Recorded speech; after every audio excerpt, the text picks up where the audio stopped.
আল্লাহ ফেরেশতাদেরকে বলতেছেন তারা এক মুহূর্তের জন্য কোনো গুনাহ কোনো সময় করেন নাই, করেন না, তোমরা সিজদা করো। তারা সব সিজদা করছে, ইবলিস মিয়া বড় মিয়া খাড়ায় রইছে, হ্যাঁ সিজদা করো না। কি ব্যাপার, তুই সিজদা করলি না কেন? আমি আদেশ করলাম, ইদ আমারতুক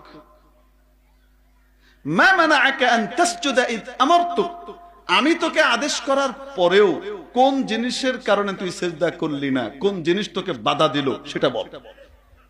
হে কয় আপনি অযৌক্তিক আদেশ করেছেন, তাই পালন করতে পারছি না। সরি। আল্লাহু আকবার কবীরা।